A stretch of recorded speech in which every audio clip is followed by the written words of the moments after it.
Hello there. Hi. Oh my god! Wait, what do I mean? You were supposed to say General Kenobi as the General Kenobi. I'm so mad.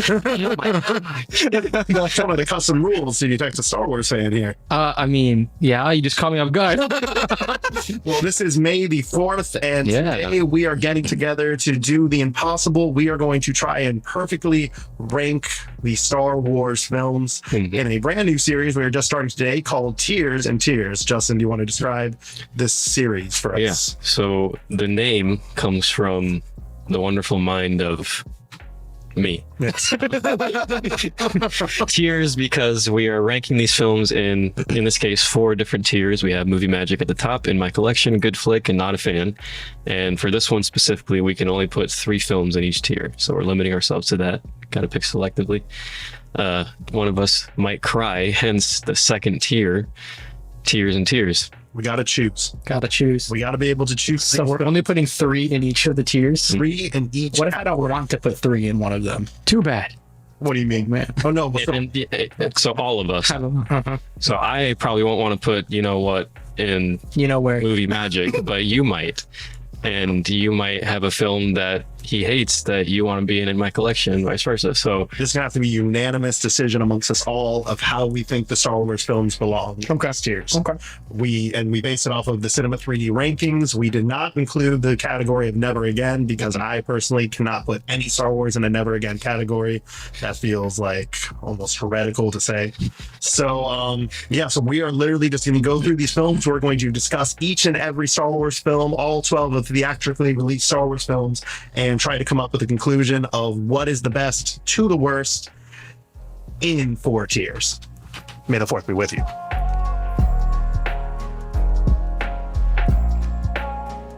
Okay, here we go. All right, it's time to start ranking Star Wars films. Big question here to start off. Do you guys want to start with chronological or do we want to go release date? How do we want to start dissecting this? Good question. I think while it would make sense to go chronological, I think release date works Release date best. can give us a little bit more Interesting. organization probably. Yeah. I agree. Absolutely. All right, so obviously we are kickstarting with Star Wars Episode 4, 1977, also known as A New Hope, which we once made a video. I once made a video where I said, I'm not going to call it A New Hope. I think I'm going to call it A New Hope. Wow. it's easy. It's easy. It's easy to distinguish it. It's what the film is about. Yeah. And it's changed in 1981. So it's like, Especially after Rogue One. yeah, especially after Rogue One, it really works. Yeah. True. So starting off with A New Hope, what does everyone think about this film? Does everyone think this film should be long right off the bat? It is a quintessential movie, right? It's a quintessential. It is the quintessential movie. I am prepared to be the villain of all of these takes today.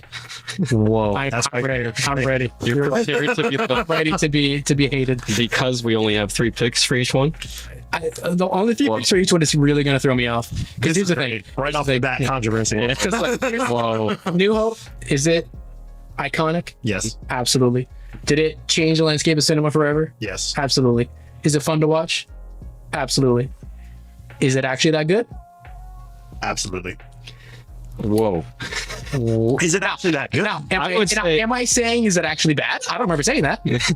I'm just saying, look at actually, it's like, wait a minute, is it actually that good compared to what we're working with? I understand 100% where you're coming from when you look at the line of films that we have in front of us, but I don't see how A New Hope being Justin's gonna hate me for this, the quintessential hero's journey and the formula of Joseph Campbell's, he doesn't like it. No, quintessential hero's journey. I mean, it's a hero's journey. Luke Skywalker goes, Yeah. it's like, yeah. All right, no. Which If we're talking quintessential hero's journey, there are at least 3 films on this tier list better. which If we're talking quintessential hero's journey, it's this right here. which Star Wars film did you watch first? Did I watch this? Oh gosh, I don't even remember. Was it not A New Hope? I don't remember. I seriously don't remember.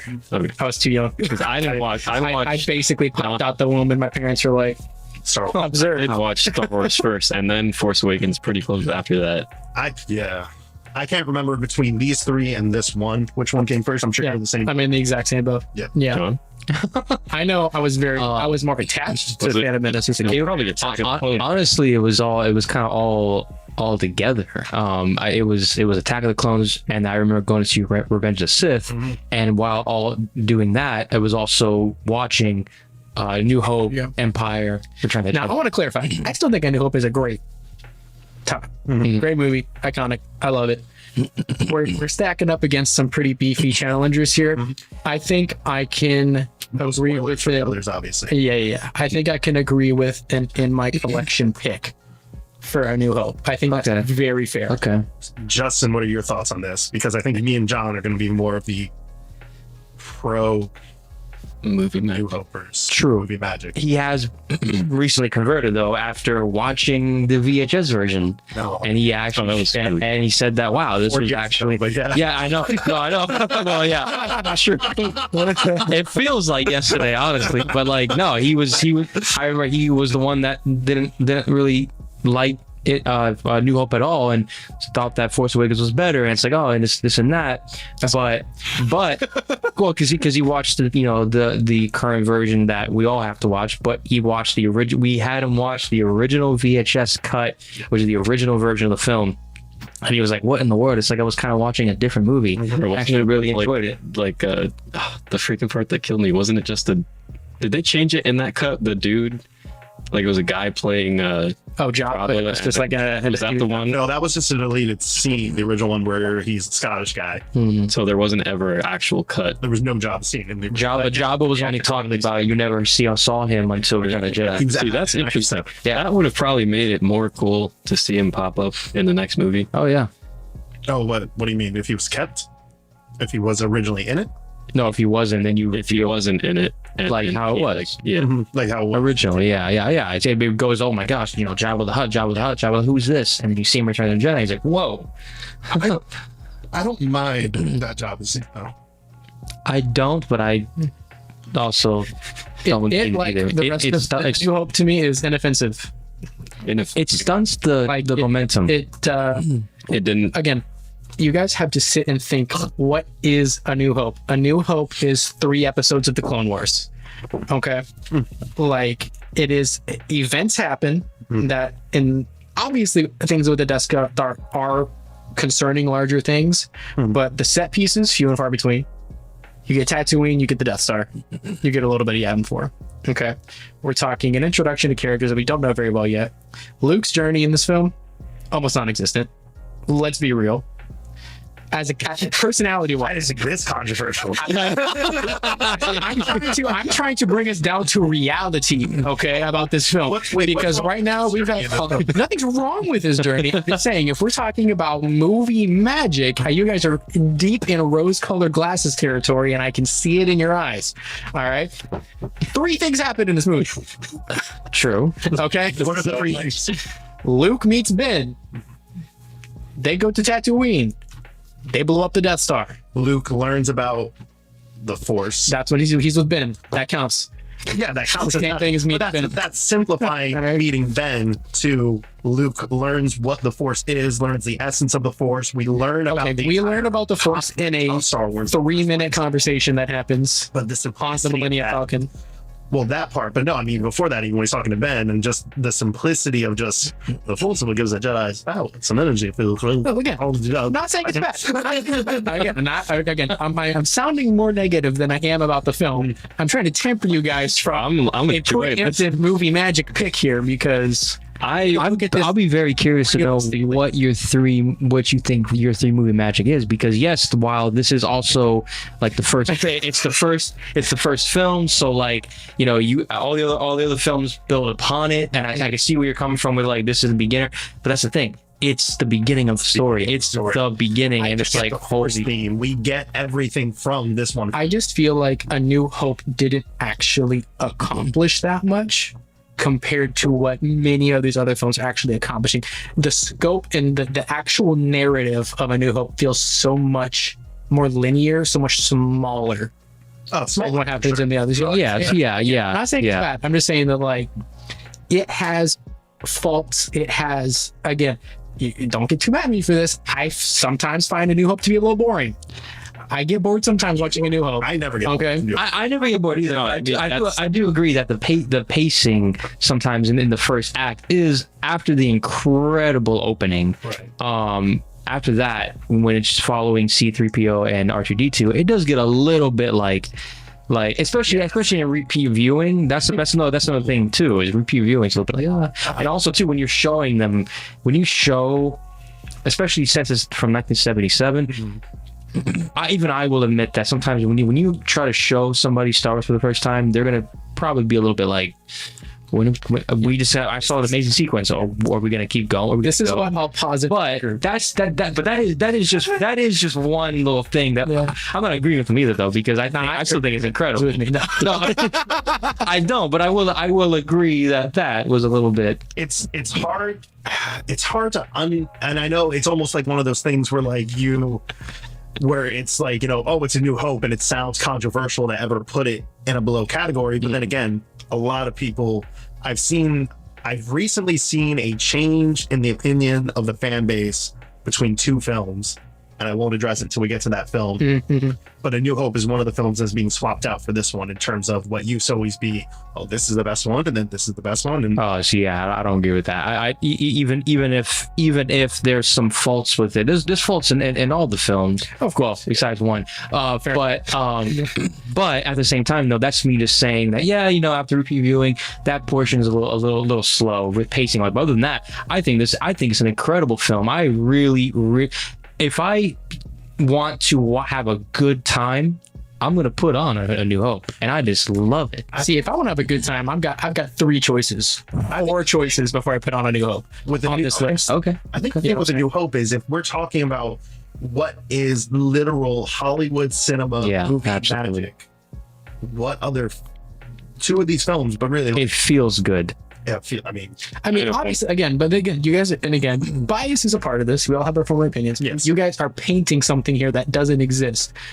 If you wait, okay, it's not tangible. What does that mean? It feels like cinema because it was filmed in 1977 and it has that look you guys love about it. I You would know say what I'm the saying? spirit of He's coming for the jugular. I would say the spirit of the entire notion of what encapsulates Star Wars as being a old timey film, of being a classic story, of being the farm boy, the pirate going to rescue the princess with the wizard, all of the cliches that were built in to give Star Wars the staple and the formula that made the entire series and set the standard. I could live with that, except Luke is so whiny in this movie.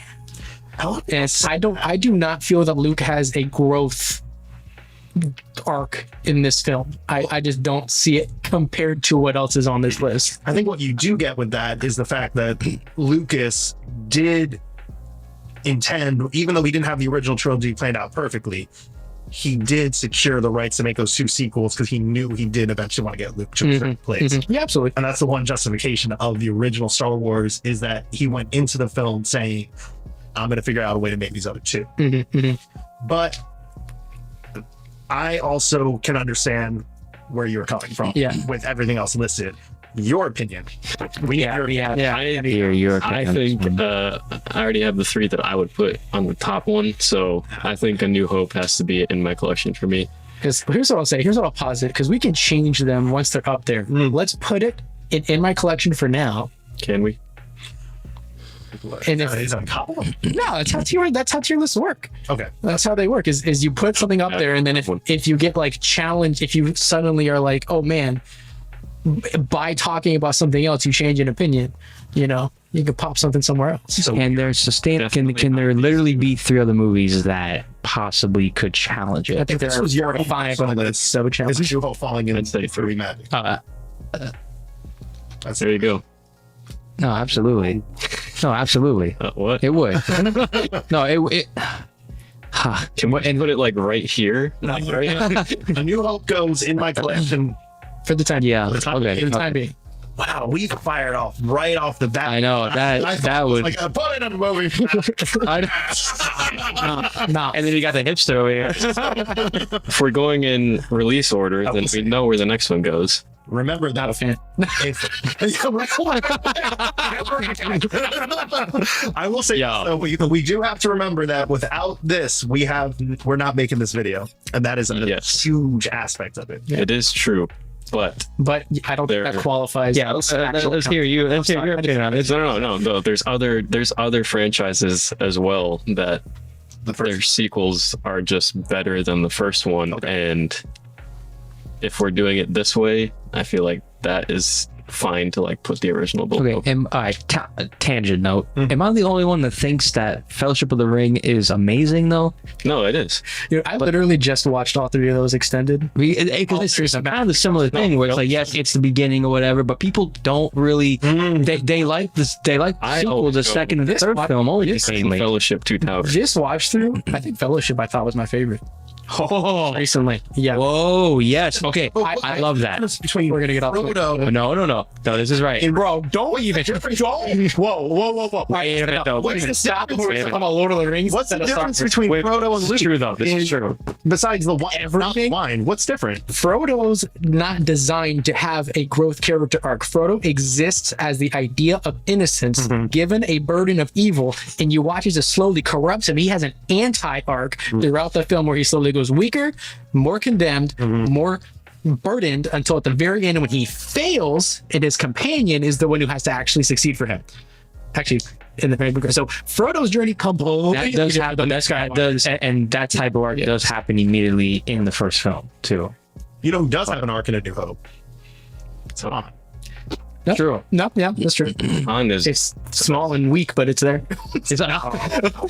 He's compared to a bad guy. I only want money. Leaves. Suddenly comes back. I'm the best. Compared I'll do to this Better every- Empire, yes, but I'll save everybody.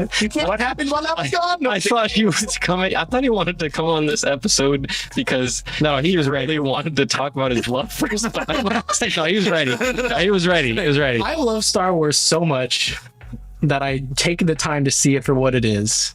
I adore Star Wars. But how can is the simplicity of Han's arc? How is that? It's not a bad arc, but Star Wars was intended to be simple. It's in my collection of bad ranking. You helped forge this list. We can still This range stuff All right, till we finish it. Like when we put the last yeah. one in, we can change Okay. stuff. let's So go forward to 1980 for now. Yes. which The Empire Strikes Back. All right, we're in agreement with all this. Yeah, that one belongs in Movie Magic. I wouldn't put it at the top of my list, but it does belong in Movie Magic. And I know, but the hard thing is we're going to be looked at as cliches for thinking that Empire is that as good as it is, but it isn't. It's just that, to me, it's just that it is. good. No, it is. Yeah, I mean, it's that good. What are you laughing at? I'm not, because I wasn't expecting this dude. I thought he was going to be in complete agreement with it. Empire is the one that if any person is like, that's my favorite Star Wars movie, I'm like, respect. I'm like, it's not, I don't think it's mine personally, but I'm like, Yo, we're gonna see a dummy version of Griffin with somebody on an iPhone. I'm gonna get hunted down. I'm so sorry. I really love Star Wars. I do. I promise. Here's the thing: is there? No, before we just throw it up, is there? What are the faults? Are there any faults in Empire that you? It comes down to personal taste. Yeah, no, I wouldn't. I couldn't think of a fault in Empire. Okay, So maybe the pacing in Dagobah is a little slow. I said maybe. This is not a take I would take to the grave. Because all of the content in Dagobah I love.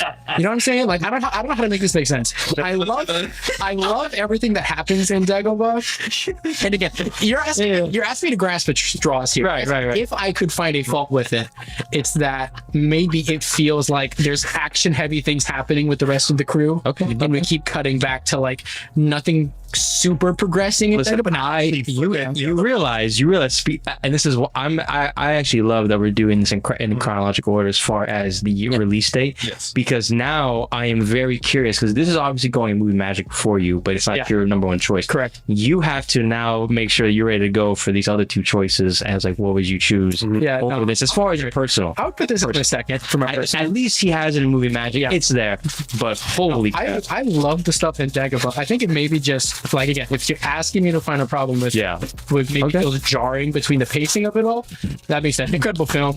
I could not technically find any flaws with it. It for me comes down to personal taste. Okay. If you ask me which one I'd rather watch right now, I would say a different one. Okay. I do think, though, if we're comparing the two storylines in Empire, I'm actually more into Luke and Yoda at Dagobah than I am. No, I agree. Okay. Oh yeah, easily. And that's just What's the other one? the other one would be Han, On the layout, Leia.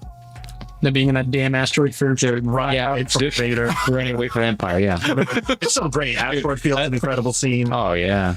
Be But crazy to follow us, wouldn't they? I don't know, dude. I think I'm equal on both. I think I can.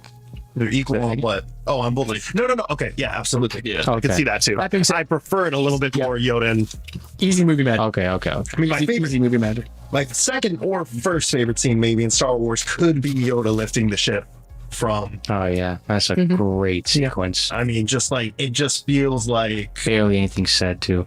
barely anything said. I just feel like you get at least the essence of Star Wars in that scene. Yeah, It's just incredible. I would agree. Okay, so We're throwing up into Empire. Yeah, it's Movie magic. incredible. I thought it was not. No, Did we get any thoughts from you on Empire? no, I don't think. Somebody either talk about you, bro. Get in here. Oh yeah, no. No, I mean, I Okay, whoa. think a couple times I've watched it, the Dagobah scene has been a little bit slow. But that's a couple times out of like 8 or 9 times that I've seen it now. 8 or 9? Yeah. I watched it on my own twice. Did you really? It's incredible. I haven't watched any of these. Well, I shouldn't say that. You've never I haven't watched it on your own. No, I have watched all of them many times. Well, not the sequels, but the original trilogy and the prequels I've seen many times. I've not seen the original trilogy recently, so I think a rewatch could be in order. But I feel pretty good about my takes. I'm worried if I watched A New Hope, I'd put it lower. Oh my gosh. I know. This doesn't feel right. I feel dirty. That's why I'm kind of critical. I don't know what happened again. Okay. This 1983. This one. Yes, the film that I cannot remember for the life of me. I know you never do, but then when you watch it, this is incredible. Return of the Jedi.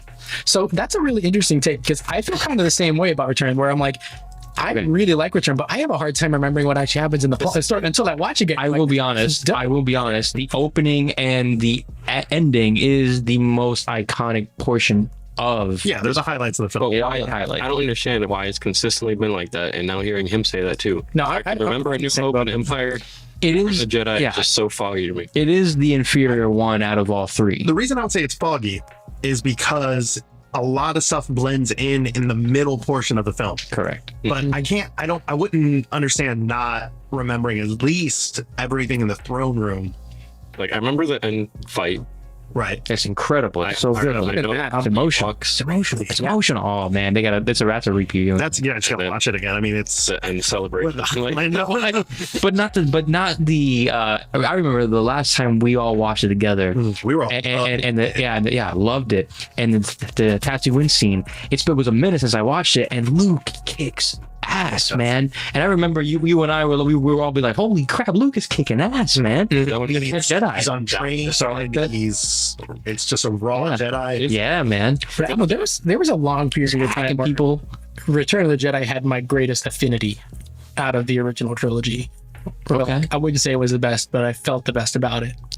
Okay. I don't know. thank Okay. you for the definition because I did not know what that word meant. So I was like, I lied. I was so confused. I was actually always the same way. And this is the film that I've seen with fans recently, where a lot of fans, and I think it has to do with a deeper love of the prequels, that a lot of fans are growing even more attached to Anakin, which is making them grow more attached to Vader. And I'm seeing a lot of fans put Return above A New Hope in their see that. opinions. oh yeah, easy. I could. Oh, yeah. I probably wouldn't do that myself, but I could see that. I personally don't think Return's middle act is as strong as A New Hope's middle act. And I that's the big- agree. And that's the big thing that to No, me that's fair. doesn't That's true.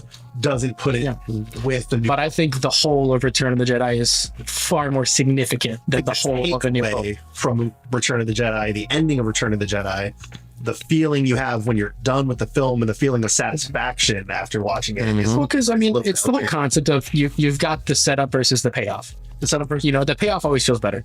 You know, sometimes. well, yeah, unless If it's it's bad. Unless it's bad. The payoff always feels better. Seeing everything come together. You know, It does do a great payoff. and it does do a does. good payoff. So yeah, again, Oh no, he changed the word. no. If you told me, Griffin, we're gonna watch all of the original trilogy, which one do you want to watch first? I'd probably say Empire. Oh, Then I'd say Return. Then I'd say New Hope. Of like order of which I would desire. oh, you would die. If I watch them out of order, Oh, it would be terrible. I'd never do that. But I know. But like knowing him, I'm not a monster. holy crap. it was like someone's like, "Yeah, do you want to watch this Star Wars?" I'm like, "Yeah, we gotta start with Phantom." Absolutely, that Okay, sounds great. We have to start with Tales of the Jedi. Episode I'm sorry. I don't think I can do that. But oh man. that sounds great. Yep, I think nice, amazing. So good. for me, I'd put Return in my collection. I would also put it in my. Sorry, You're gonna good flick this?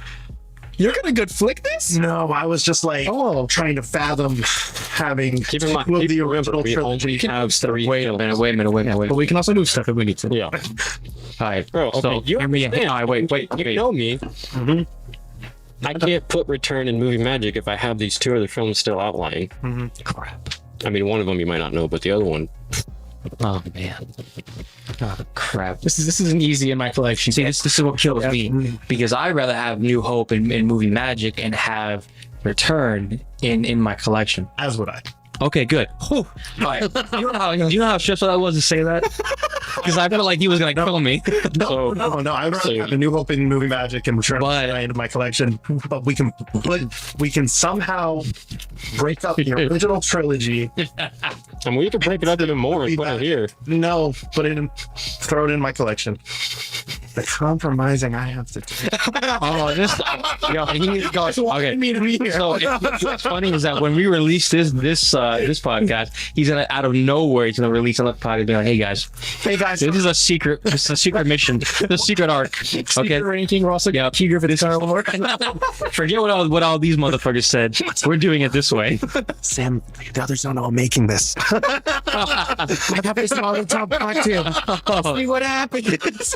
All right, so in my Listen, collection, I'm happy with this. I'm so I feel good about this. excited for this next one, though. I'm so excited. Yeah. Oh, we're doing. Oh, Because we're going chronological. All right, that's fine for now. So we're Something doing- might have to change. I need therapy. Let's go to okay. Phantom. 1999, most okay. anticipated film of the 90s. The arguable, I don't Okay. remember if it won the 90s discussion, It but did not, but it was- Griffin, take it away with Phantom Menace. All right, So listen. see, here's why you're wrong. Bro.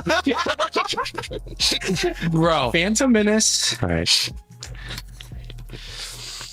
did not end up in my top 3 personal rankings Oh, Star Wars. of Star Wars. But my number 3 is far more controversial.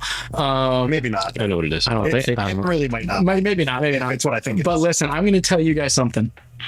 This is an incredible movie. And the fact that you guys continue to not like Phantom Menace is disgusting. And you need to grow up and like Phantom Menace. No, man.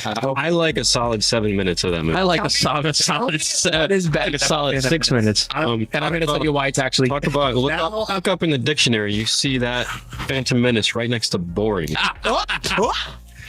And opening sequence, You can't- incredible. you Our can- first time seeing Jedi Knights in action, incredible. I'm just echoing everything However, it says on this one. The Take it away. freaking Superman run. We'll never see that again. Okay, problem. I agree with John. Okay.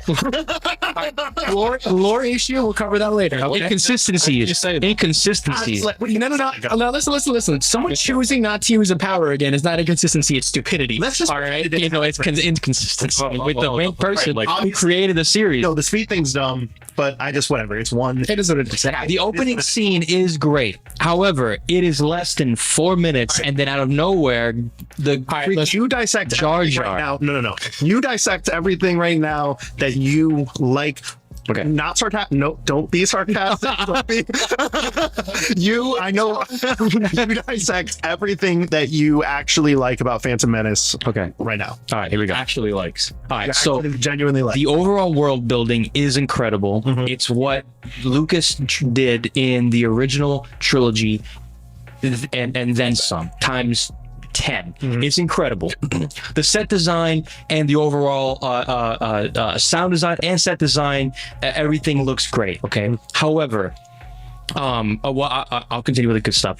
The overall lore is great. It gets you thinking of like, oh my gosh, we have 2 other films and other stories to tell. This is great.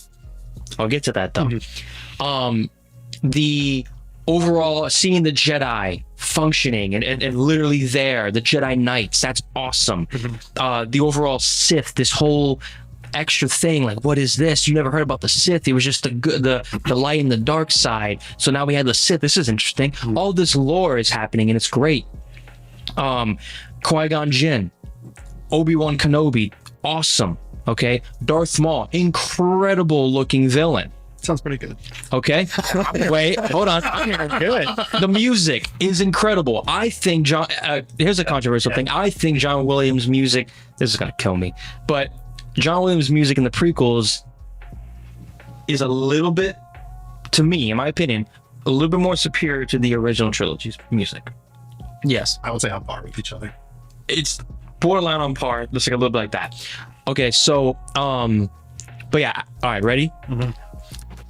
Jar Jar Binks in the as soon as he happens, you cannot. I'm gonna pause you right now. Listen to the words coming out of my mouth because this is No, important. because we all know everyone's actual takes on Jar Jar. No, Jar Jar is no more annoying Oh no. than Luke in episode 4. Don't even at me. He's a little punk. You should have said C-3PO, you motherfucker. Wait, this is Luke all of episode 4.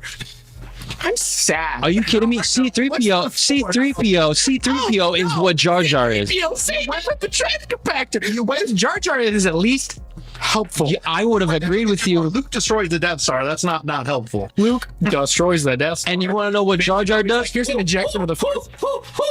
Like he fucking he can't even do anything. He makes fun I sounds. was gonna say Jar Jar is an annoying character. Yes, Absolute bonkers right now. however, Get on this stuff. yes, he's an annoying character. But does he ruin an entire film? No. I Yes. wasn't gonna say Luke is that annoying. You should have said C-3PO. I would agree with you. Luke is annoying in the first 30 minutes of episode 4, but What a piece of shit, he's bro. not Are you kidding? nowhere near Well, as. is he annoying in the film? He's just like The entire thing? when? Because he's so whiny. He's so okay. So Whiny in the beginning. let's have this Really example. whiny in like the first. Ben dies, a man that he's not known super well. He's laying down the Millennium Falcon. Princess Leia's entire home planet was just obliterated in front of her eyes. And she was like, "Oh, poor baby. Yeah, I can't believe. Is your karate master dead? Oh no, you have one lesson from? Like, come on. All right, Come on, people. we have. What's happening here? That's a fault. That is a fault of not having almost any emotion in the original Star Wars towards people's deaths. But Ben Kenobi is one of the main characters of the story. You can't just bypass his death and pretend that it I'm didn't not happen. trying to, but again, I'm just saying, my impression of Luke in episode 4 is, again, what I would argue is a setup to his larger character arc, but is essentially helpless. Jar Jar has no arc. Jar Jar needs no arc. He's already perfect. Well, Jar Jar does in a sense. Oh, you're trying to fuck with me now. Jar Jar. Does have no arc. Grab your torch and pitchforks. Listen, It's clumsy, and then later on, his clumsiness pays off to helping the Gungans survive the attack. But Yes. his clumsiness just led to so much like plot. Very realistically, Plot convenience with Jar Jar. I is definitely insane. know that Jar Jar is not a perfect character and not a necessarily enjoyable character. I find some of his comedic moments to be enjoyable. I think some of it's funny. The stuff he does on Tatooine is freaking hilarious when they're at the table. And That's you still being a 5-year-old, though. bro, it's funny as all get out, man. He's like, He steps in shit. He steps in shit. Again. That's funny. Yes, it's funny. What are you talking about? Oh, no, football. No, but again, regardless of whether they like Jar Jar, which I'm not saying you have to like How Jar does Jar. Jar Jar ruin the film? It does not ruin the film in the Okay, slightest. all right. Yeah. All right, so overall, The overall story is boring as hell. No, wait. The overall story is boring. Is boring. Because the stuff in Tatooine is you're literally Whoever edited it probably died. Yeah. Okay. No, he survived. But no, but like it's literally to do this huge unnecessary pod races and all this stuff to get one part from a ship. Don't even get me Exactly. From a ship when you could easily have done a cool, awesome thing like a canteen scene where you're like literally trying to, dude. No, come on. Are we not going to sit here and say the pod racing isn't incredible? The sound design's amazing. Wait, probably- the sounds. No, I'm sorry. No, I'm honest. The sound design's amazing, but you can't tell me that. I look, making another left turn is fucking incredible. Dude, you're in NASCAR? That's what they do. People watch that their entire life. Yeah, not me. Is pod racing bad for 1999? Don't justify the year. I think For it revolutionizing. well, here's the thing. We're not talking about when it came out. We're talking Talking about how about the film holds up. Yeah, now and also in comparison to these guys. So correct. Yeah, I cannot. Alright. I cannot. it's Daddy's turn. No, I'm not. No, you already had your Pod racing sucks. Bobby's still going. Jar Jar sucks. The pacing sucks. The only good things about it is Darth Maul, and they ruined that. The only good things about it is young Obi-Wan Qui-Gon? and Qui-Gon, but Just they he's also playing Jesus ruined that now. too. So those three But characters. is incredible. He is incredible. He is, but he has He's to a true Jedi. He's the true Jedi. is You beat him in the first chapter. carrying the weight of baby Anakin and Jar Jar and all that stuff that's happening. So like you're forced to love Qui-Gon. So not that I don't like him, but here's a question. Is Qui-Gon actually good in that movie, or is he just the best out of the worst characters that are in there? No, he's actually good. Absolutely. He is the example of what a Jedi should be, and that is something that actually sets the tone for the entire series as a more not as pronounced story arc, but it is something that eventually pays off. He's a foil. Wait a minute, though, but continue with that though, because are you saying that with like Liam Neeson is just because he's such a great actor that he can still Like he have so much gravitas when in reality everybody in there barely shows emotion. yeah, that's what I was getting. I was like I mean, they do, but it's him No. Yes, I give it that. him and Ewan McGregor very are like emotionless in the- carrying the entire movie. And then Darth Maul shows up and just like steals the show, but then he's gone. It feels like Lucas really wanted to go for this like ancient, old-timey, almost like it's like a religious biblical piece from like classic cinema of the way everyone talks, and it's very like okay, yeah. that's very royal, very formal. Like he was going for something there with the film, all the different cultures he was bringing in. Because he's in his mind, in his perspective, he's going back in time Yes. Going back in time. from A New Hope. And that's how that feels. But I realized that last time I watched the film, where I'm like, it is emotionless, but it's emotionless for purpose of this is a different world that we're in, and this one's so even distinct. I would say one fault of it is that it feels very separated from the other two films within its trilogy. no, I agree with that. Yeah, the other two are just better. So that's a problem. But that's a problem. No, it is. Interesting. It is. No. Lucas's original outline, right, for how many films he wanted to do when it was originally going to be 12, right? The prequel trilogy was supposedly going to be 3 films taking place in the Clone Wars, and that was going to be episodes 2, 3, and 4. Wow, and we're talking like in the mid 70s when this stuff was kind of being thought of. The first episode was supposed to be a prelude to everything else that was going to happen. He did accomplish that with the Phantom Menace. Phantom Menace is a setup to the notion of everything that's going on, and it delivers on that. Yes, this is to me. All right, you guys ready for the tangent? It's about to get real. All right, listen. No, I'm about to paint this in a new light to you. Phantom Menace is the linchpin from before to after. Yeah. Okay. Before, everything was just going happy hunky dory, and after, things were still going as they were for another 10 years before Attack of the Clones. Phantom Menace is the story that is told of the first pebbles that started Avalanche. Yep. Right. That's Now, great. this is Lucas telling a story that is more than just good versus evil, more than just pew pew lightsaber swing, which has plenty of, and it's amazing and I love. All right, this is Lucas giving us political intrigue. All right, the parts that people say are boring, I find very interesting from a lore perspective. We're finding out about the Republic, how it functions. We are seeing immediately how it's corrupt, and seeing how it's being manipulated against the people of Naboo. And to the All right, and to the bureaucrats. All right, we are also getting an idea of the galaxy as a whole and how it functions, the Outer Rim, and slavery. We get an entire section of Lucas talking about slavery, how slavery works in the galaxy, how there's a boy in that situation where, again, you have to think about the Force as a concept of fate, right? You're complaining about how they're stuck on Tatooine. It was not an accident that they ended up on Tatooine. It's the will of the Force, right? They are escaping Naboo. These two Jedi, again, now this is kind of back to my previous argument. If this was a show, if we were watching the show, the Obi-Wan and Qui-Gon show, this would be the start of a season where their mission is to go help the trade relations in Naboo. And all this stuff happens, right? They get there and things immediately go awry. They're on the planet. They're exploring the planet that they're sent on a mission to help with. They're rescuing the queen. This is an episode. These are episodes, okay? They're episodes. They're getting the queen out, all right? Their ship gets hit. They crash land. They have to emergency land. What do they find there? The will of the Force. They find a Virgins. They find Anakin, right? And then there's this next story about slavery, how that impacted him, how that affects his mom, how that affects him emotionally. We get to see emotional and character growth in Anakin in Tatooine through the pod race. We get to see him rise up to a challenge, overcome an adversity, right? We take him from there. Then we go to Coruscant. We get more political intrigue. We get more people's opinions, more of people getting in the way of something to where they're not going to help Naboo. The queen is literally there, and the Republic is so corrupt that they're not going to help her. Yep. She's giving them the evidence that that's happening. I find that fascinating. And man, they're on the pay of the Trade Federation. And so what does she do? She says, I'm going back. And the Chancellor and Palpatine's like, you're crazy. Why are you going back? It's dangerous. And then the Jedi now no longer have an obligation to assist her.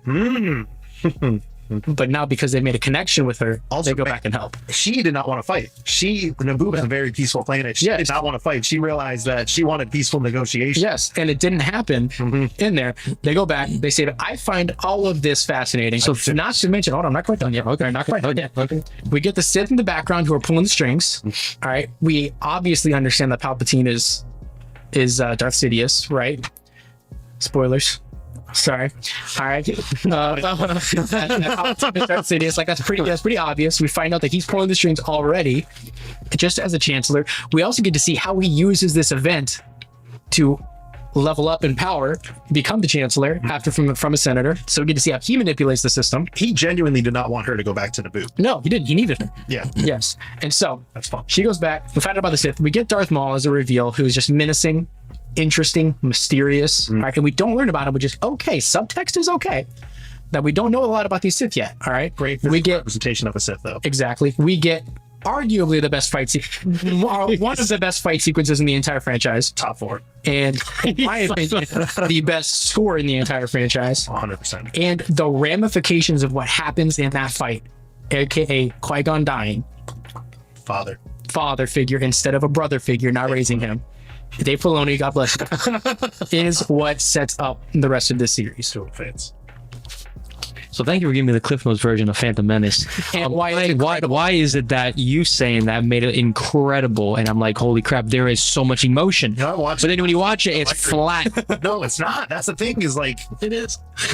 All right. Well, here's the thing. Like, I hear you. Probably would have made a lot better of a show. But even then, it would have been a mediocre show. Because you get chunks of it, so you could breathe a little bit. I want to add one thing into all this, and that is, I wish when Palpatine's leading over, talking about the new chancellor, I wish he went on about himself. Where he's like, now they'll pick a new chancellor, a strong chancellor, one with good hair, handsome chancellor, honey. One that has 2 lightsabers. Who could that be? Now listen, I told you guys. It was not in my top 3. I think it landed at number 5 on my overall Star Wars list. Okay, so I'm not going to sit here and pretend that it's the best thing that ever came out of the franchise. I think it deserves a place in my collection. I think it is good and good flick. I think it's perfect and not a fan. I would also agree. It's not a fan. We got in my collection, good flick, not a fan. All right, I'm pretty upset, but I will compromise good flick. Compromise good flick for now. For now, it has to be. For now, Because sure. there's no way. I mean, they're actually they're probably. Yeah, I will compromise good flick. good flick's fine right now. Oh, this one's gonna be. I loved him in this, but this one would be hard. Yep, now ready for me now. Yeah, let's go over to John, please. With Okay, so we have Attack of the I like Clones. the ball too much. All right. Okay, so we have Attack of the Clones. You defend. So we have Attack of the Clones. From what your argument was with Phantom Menace, this is how I am with Attack of the Clones. Lucas himself, even in the documentary for the making of Phantom Menace, he even knew that there was way too much shit going on, and he's like, I might have gone too far. So then you have then you strip down all the complexities and still do complex, but it's kind of like from the original trilogy where it's more of a simple story, but there's a lot of things to unravel in there. Attack of the Clones, you have amazing lore that is established, and you don't even need Phantom Menace. Let's be fair, you don't really need any of the prequels. If you just have the original trilogy, we love it because it's lore and everything after every of the prequels as well. Like, oh, it's amazing. You get so much extra stuff. Let's be honest, you don't see the trilogy. You hear this whole thing of like Obi-Wan and Vader, aka Anakin, being good friends or being, a Padawan and Master, whatever. But you didn't really need it. But if you did need it, you would start with Attack of the Clones and Revenge of the Sith, and you'd be fine. You do not need Phantom Menace. With Attack of the Clones, you have the two stories. I will admit that you have to watch Clone Wars to really get Anakin and Padme's relationship to really, really be amazing. Yes, I will agree that there's a lot of it doesn't hit as well. It is very wooden. It's sometimes cringy, but overall, though, you have to admit that these are, especially with what John Williams is doing with the music and having it be this old school feel.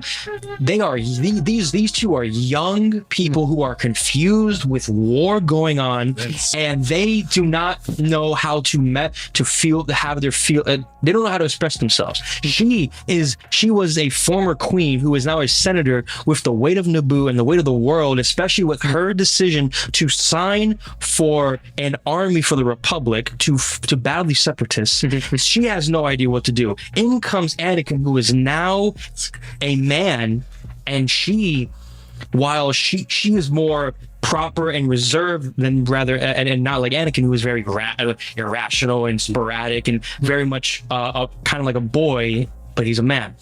But her seeing him after so long, she doesn't know how to react because she doesn't know how to handle her emotions either. Same thing with Anakin. He is impulsive. Okay, you see things of how, I could see why he is going to be Vader in this.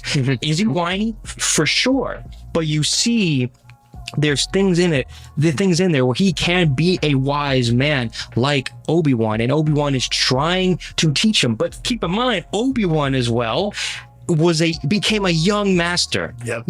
Okay, he has some traits. He has some traits like Anakin when he was pleading to and telling Qui-Gon, I'm ready for the trials. Let me be a Jedi Knight. Let me be a master. So you could see Obi-Wan. He sees a little bit of himself in him, but he's also like, let me guide you, follow my lead. But he knows that he's impulsive. So moving back to Padme and Anakin, they can't handle their feelings. So there is that awkwardness. There is that cringiness. I'm not going to completely defend the writing and the direction, but I could see what's going on with this. Like, they cannot handle their emotion, and the weight of the fate of the world is happening. She is having her life on the line as well. And not to mention, then you have Obi-Wan doing a Dick Tracy, trying to figure out who this bounty hunter is trying to kill Padme, but this bounty hunter has been hired by the Separatists. Who is Darth Lord Tyrannus? What is this? And then the whole clone army. Can you imagine Obi-Wan? You could even see in Obi-Wan's face when he goes to Kamino and sees that the army of the Republic is ready to go. What is this? Ready to go. And then not to mention, the Separatists are starting to really ramp up. Count Dooku, who is revealed to be Tyrannus, but Count Dooku is like being what Palpatine wants to be, but he has to be behind the scenes or whatever. So you have all this interesting stuff. but at least it's chronological and it feels good. It's two separate stories that have so much lore, like what you're saying, but it's interesting. Things are happening. Things do not happen in Phantom Menace until with the opening of it, with the two Jedi Knights trying to figure out this peace treaty with the Federation and Naboo. But then shit happens. After that, though, the rest of the time nothing happens until the ending, which is too much, by the way, which Lucas also understands, because then he makes that with Attack of the Clones and Revenge of the Sith. He makes that more of like, so you can follow. Without it not dumbing down your audience, though. He does respect his audience to an extent. It's just that, his warped sense of this is for kids, this is for adults, that gets kind of whatever. But for everyone. Yeah, exactly. But truth is really depends on your point of view. Sure. But so all of this intrigue is phenomenal, and then it all for these two separate storylines then all connect at the very end with the Battle of Geonosis, and now you have the very thing that Obi-Wan and Luke Skywalker talk about in A New Hope, being like, you followed the Clone Wars? I was once a Jedi Knight, the same as your father. Like, you see that in that ending battle, and it's incredible. And then it's to show what's to come. Yeah. Okay, and there is a lot more moving parts with the Sith are becoming known. The Separatists are fighting the Republic. Now you have the clone troopers, the stormtroopers from then on down the road. The Chancellor getting these emergency powers to where he's going to become the Chancellor to then rise up in power as the Emperor. He loves democracy. You have exactly, and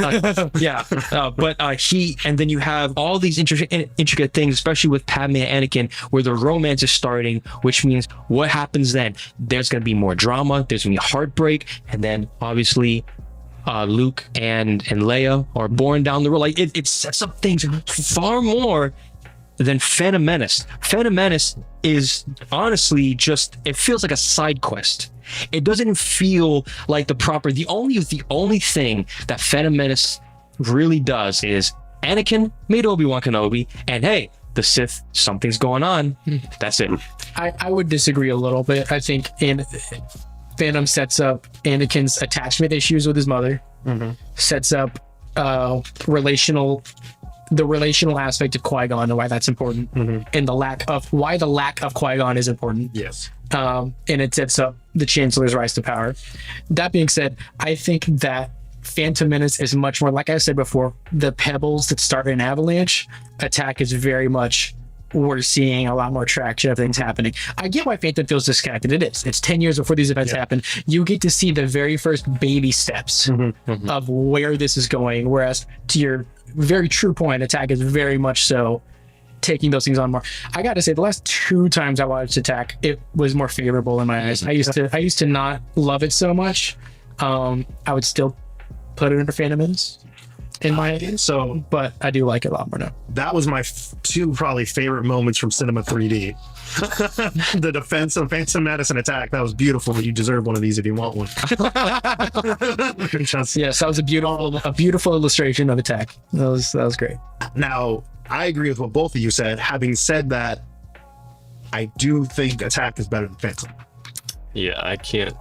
I can't putting them on the same. I can't even level. I can't even comprehend what Attack being better. Attack being better than Phantom. I can't even track with that. That's why I wanted Phantom and not a fan, because I like Attack more than Phantom for sure, but I would probably still put it in not a fan. Where I would like to see Attack and not a fan. Probably. Really? I would put Attack in good flick. Good flick. Think about what's to come with everything else. In my opinion, like this is the same exact thing. This is what I love about what James Cameron said about George Lucas. In defense to George Lucas because of the sequels and everything, it's like at least George Lucas in the prequels try to do something new and different. That's why I would put Attack at least in good flick. I could live with it. I would be okay with it and not a fan, but I could live with it in good flick. The problem is because once we do that, then we're gonna have to put 2 pretty good movies in not fan if we don't switch them. Really? What? Hold on a second. Depending, like, regardless of all our opinions, there are some movies that are just genuinely better than Attack and Phantom that are still up on the board. I think we got room.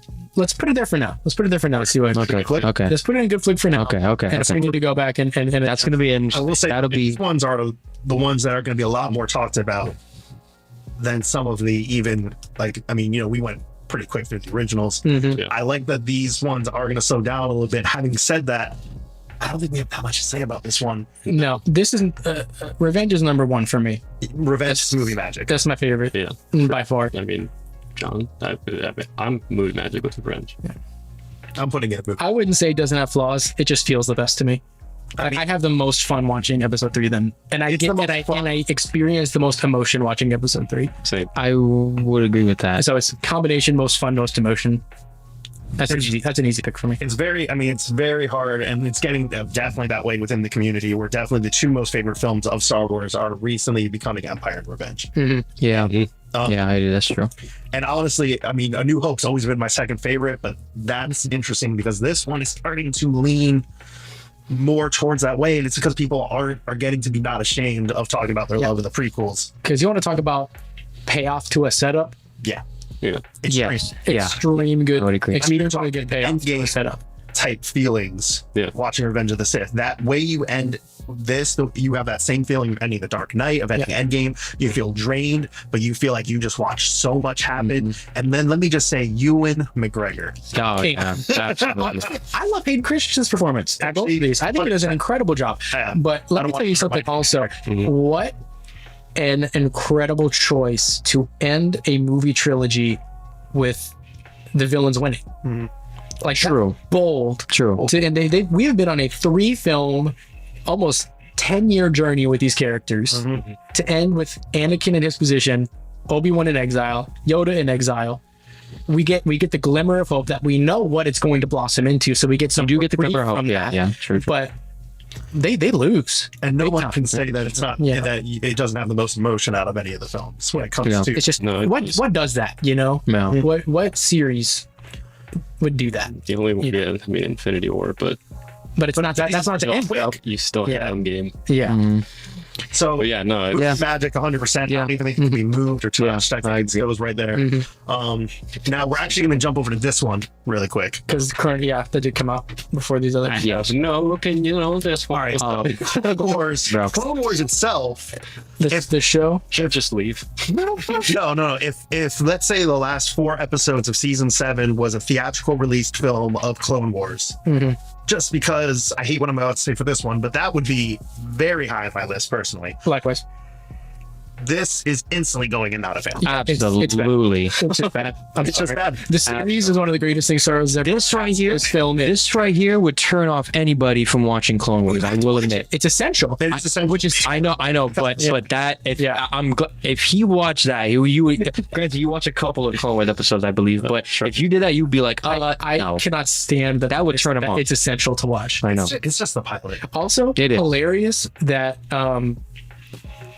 Christopher Lee and Samuel L. Jackson voiced their respective characters only in the film, not in the show. Really, that's funny as hell. Not the first 3 episodes of the actual show. It's like the first 4 episodes of the show. Yeah. Well, In one. the first season is a story about Yoda, but Yeah, because I was like... No, the first episode's story about. sorry, that's what I meant. First episode story about Yoda, but no, this is. Okay.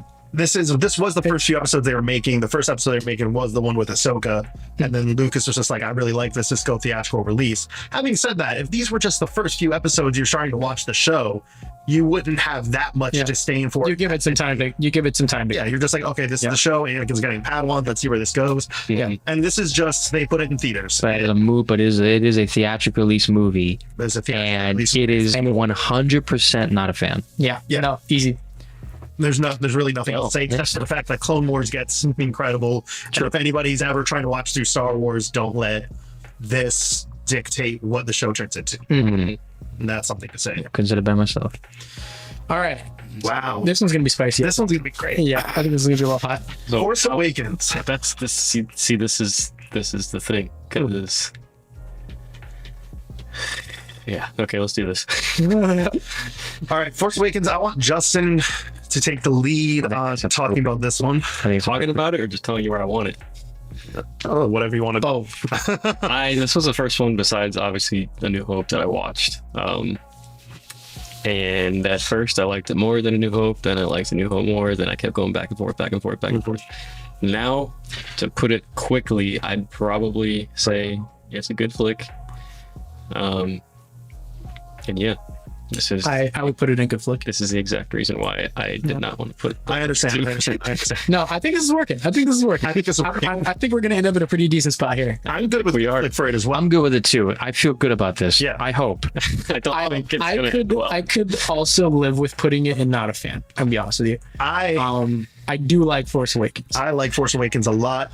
I went from despising the sequels to now quite liking them, actually. Quite liking them for many reasons. One thing with the entire notion of that we used to have a problem with was the idea of going immediately to Rebels versus Empire, which obviously now in the shows of the Mandalorian stuff, you're getting a little bit of a fix to what was actually going on in the 30 years of the Republic. But you can't judge a movie by that either. You have to judge it by movie, by what it is, by what it is and what it does. Having said that, I watched Force Awakens last week.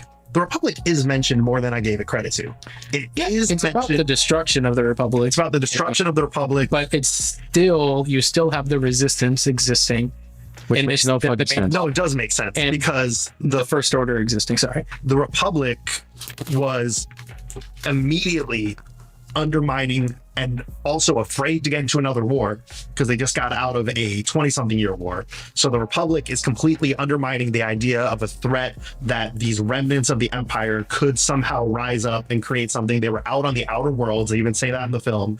They weren't around causing actual like big time trouble, so the Republic allowed them to be around, allowed them to exist, and they were just like, you know what, no, whatever, these guys are gonna be loyal, that's fine, we're gonna do our own thing, we're not getting in another war. Leia, who is obviously the daughter of Darth Vader, who is whatever she is, was actively trying to tell them, no, this is a bad idea, we need to be ready. So the Resistance is a division of the New Republic. It's a military group of the New Republic. They're not a resistance to the First Order. The Resistance is just the name of this group that is pretty much almost like, I guess you could say, conspiracy theorists of what is going on out there, and it slowly starts to build. Actually, the show Resistance adds quite a bit to this, and people hate Resistance. I never watched it.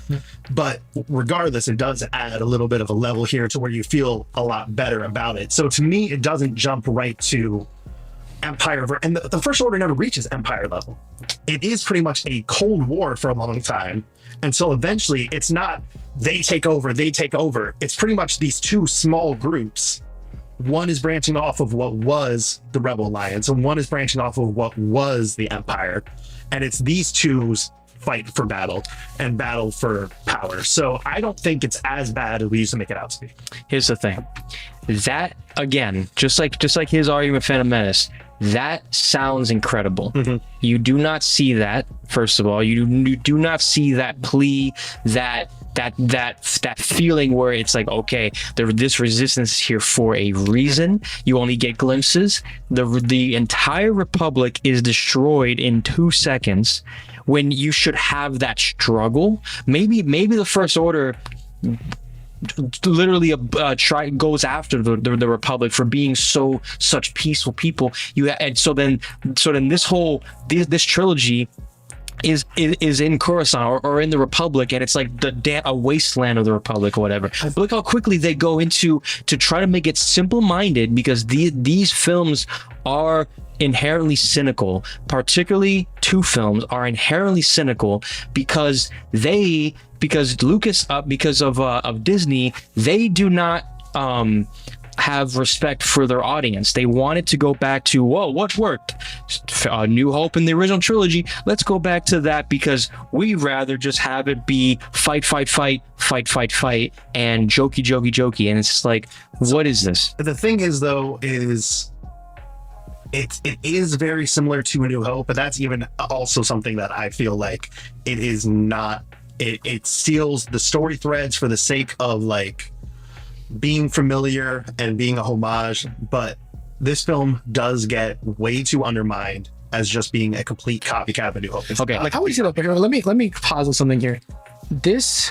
I am a big fan of subtext. I love when a movie doesn't hold your hand, when a movie lets things go unsaid for you to figure out. It's too much in this thing. We are asked to care about things that we know nothing about.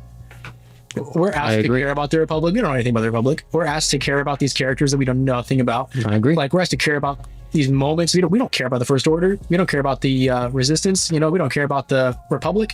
And so, if there had been a film before this film that was almost like a Phantom Menace kind of thing, where you get to see the world in action, it tells a different kind of story within the world, and you're like, oh man, the Republic is XYZ. Well, sadly, that's going to be Mandalorian. That's going to be Ahsoka. That's going to be all these. Which is all well and good, but again, that can't qualify what this is. True, because Rogue One and Solo came out, which are in between Episode 3 and Episode 4. That helps you have that. It gives you incredible context, and it makes them, like, again, I'll tell anybody all day long, watch the Clone Wars series, and the prequels immediately become better movies. Well, the biggest problem is but the show. You cannot judge them based off of that. No, you cannot. You have to judge the film for what the film is. Yeah. Having said all of that, though, I don't think it's as bad as you make it out to be. I totally agree with both of what you guys are saying, that it is not as pronounced, but at least, regardless of it not being as pronounced, at least the story is still there. Is it executed perfectly? No, but at least it's still I just get really frustrated watching that movie because I feel like I have no idea what's going on. Two young teens going on this adventure with an older gentleman with droids, a couple of droids or a couple of robots, with this MacGuffin that is the plans or this map to Skywalker, facing the threat of this imposing army, also with the Resistance. They go to a canteen. That's A New Hope. Pretty much a new one. They go to a canteen. It is the story fits our New Hope. I see what you're saying. I understand what you're saying. I'm saying it's been almost 10 years, right? Wow. It's been almost 10 years, and I'm saying, yes, it is A New Hope, but I'm wanting to get this film looked at with a little bit more. It's A New Hope, but there are a lot of really good moments in this film. Really good moments that never pay off. Well, and here's the thing, and this is No. with Yes. Now, with what Abrams set, especially with that flashback with Rey, what he did set up, it does not follow through at all. There's some stuff with Kylo Ren that pays off. the sequel Pays off, but not how I would have not done it. how I would have not I mean, it's no, not at all. as a whole completely unsatisfying. It's very unsatisfying. If you There are elements that are good. if you examine these films But- individually, there's merit to be found in most of them. Individually, yes. not as a group. As a group, they don't build off of each other well. They don't play into each other well. They don't. I would bring up, Again, we're talking about setup and payoff. yeah, Very little payoff. I would bring up that they have to be in a group. They can't be individual. Well, at least with the original trilogy, yes, you want to watch the original trilogy to get the overall story, but you can watch all three films separately. You can't do that at all with any of the sequels because there's nothing. It is hollow as all hell, and it is inveterate. It is so, dude. It is so cynical. Yeah. This is a cynical ass movie that was made to cash grab the nostalgia with hints of goodness that don't pay off though. Now, I'm gonna say next time That's you the watch only Force problem. Awakens, try to take yourself out of how much Star Wars lore you know, and be like, if I was just a person going to the movies and I've watched the original trilogy and the prequels only, and I watched Force Awakens, you're gonna have no clue what's going on. You're gonna be completely lost. Like you will understand the immediate things. You will understand the immediate goals. You understand Rey and Finn need to get here to do this. But like the larger motivations of why these factions exist and what they're trying to do. We can all agree that the best thing about this film is Han Solo. Harrison Ford, Han Solo. He is the best thing about it. And Adam Driver. Adam Driver's good with Adam material. Driver is my favorite part of the trilogy. I like John Boyega a lot in this one. I love John Boyega in this film. I think. Well, This is the one that utilizes him the best. Here's the problem though. You have characters like Finn and Kylo Ren that are great, but in the overall story, it is not.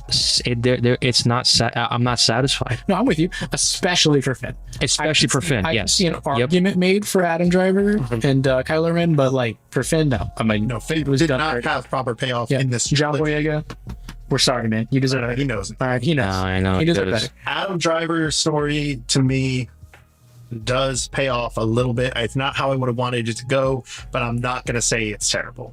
I can agree with that. That being said, I think Good Flick is a safe place. I could be convinced you're not a fan. I like Good Flick for sure. Good Flick feels good. Now, Okay, I'll keep it. does Rogue One come out? Did Rogue One Yeah. come out after Force Awakens? Mhm. Yeah, it was a year after. That's fascinating. was I the did not in-between. keep track of that. Okay. What do you think? How do you feel about Rogue One? So my feelings on Rogue One is, all right, I've rewatched a lot of these films, right? Oh man. I've rewatched a lot of these films, and I am actively trying to love Rogue One as much as everybody loves Rogue One, and I mega struggle with it because the main thing I like about Rogue One is the end battle, but everything else in the film, and like I'm trying to watch it, I watched it almost like twice through, and I'm just missing what is the absolute, like, this is one of the best things that's happened since Empire. This is one of the best things of the film as a whole. I think the ending of the film gets very good. I think once Jin gives her speech and we're getting ready and we're like starting to get on board and everyone's getting hyped, then it starts to get incredible. Some of the best sequences in Star Wars, but building up to that point, the characters just are not that memorable besides Andor and besides Jin. No way. So yeah. Wait a minute. Don't tell me you Can I hop in on this or no, you go first? can't put this in not a fan, dude. I'm I not think saying this is I the same hope not. situation that Griffin was arguing for New Hope. That's the exact same way you feel about Rogue One, Mhm. where it's just personal taste. Because Rogue One, to me, Mhm. I could put that in moving magic right now, Whoa. because that is where we have it right now. I can't see the future ones being above Rogue One. That's where we're at right now for me. Okay. No. Yeah. Because Rogue One, as a film, as a filmmaker, as a viewer, and knowing what it took from Star Wars and what it did with it, and gave us a new type of Star Wars film. Yes. It's a new type of film. I think it doesn't fit as much with the actual films we're ranking, and I think it fits better with the stuff that has been now on Disney Plus. I'm just saying what this gives us is something so unique, something so completely different. We get like an espionage almost kind of film. Has a lot of heart. I think, again, Besides what it spoilers gives for us. Rogue One. When you get a movie where everybody, did I say spoilers for Rogue One? Yes. Mhm. Okay. When you get a movie where everybody dies at the end. Okay.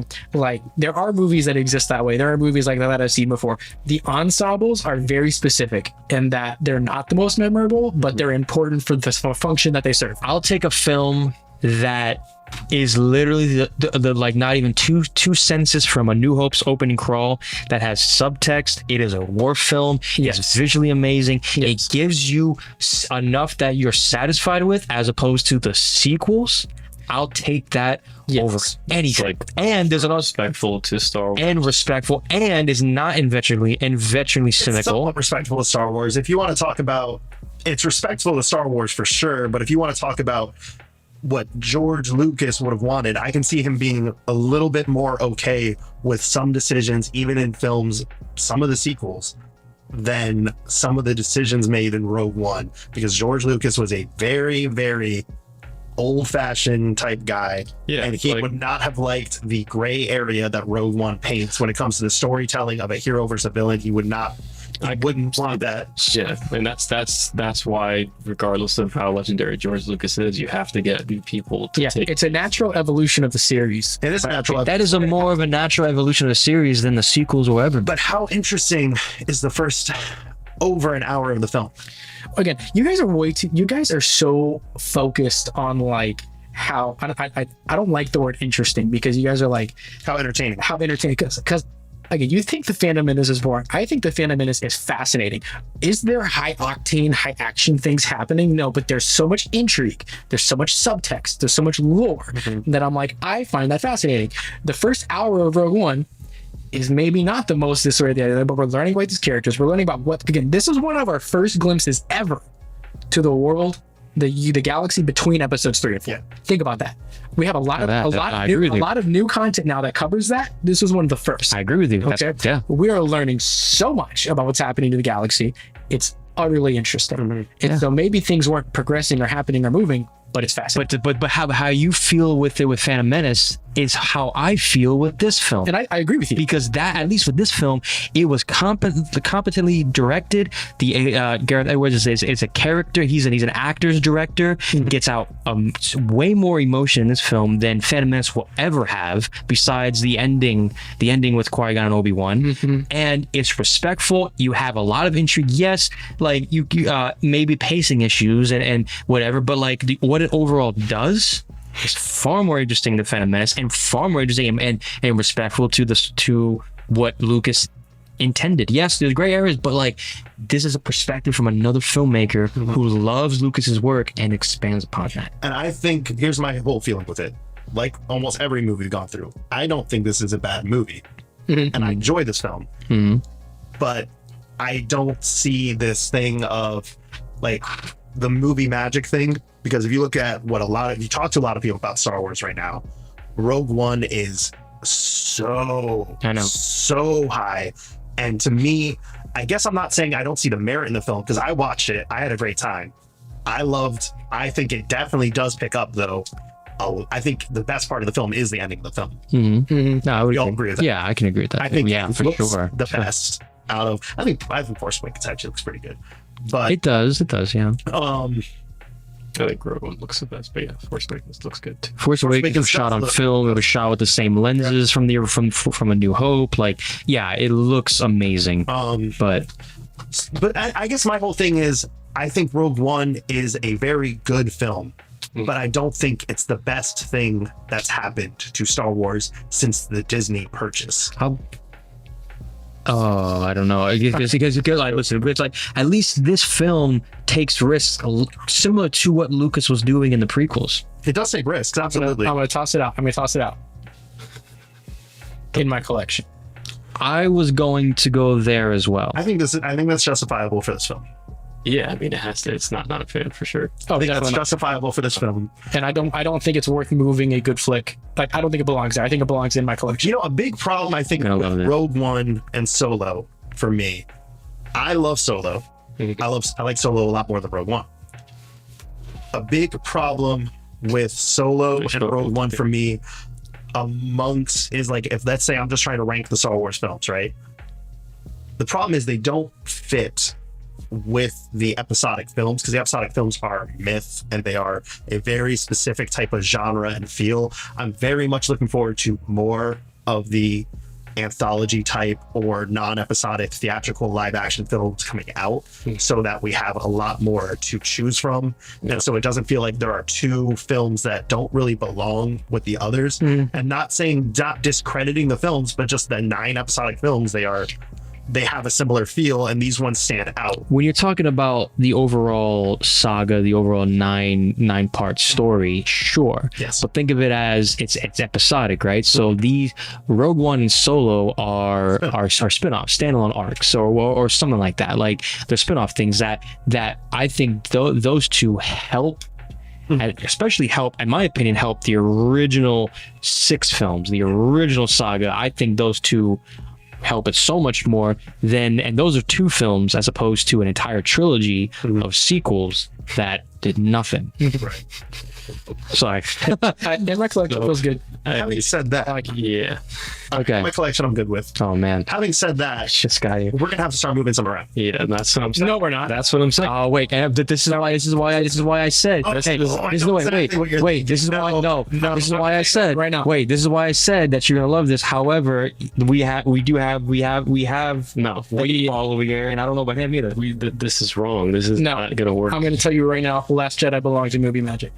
This is Wait, you said movie magic? Movie Magic. Last Jedi belongs in Movie Magic. Last Jedi belongs in movie magic. I can get behind this. You really think that? Yes. I thought you were gonna go a completely No, different I direction. love The Last Jedi. I think Last Jedi is the best. It's my third favorite. It is the best. My third favorite Star Wars film. Bro, why were we discrediting them all so much? Because I think as a part of the trilogy, it's terrible. But as a standalone film, It's incredible. it's unbelievably amazing. It is unbelievable. Unbelievably. Now I won't say it's perfect.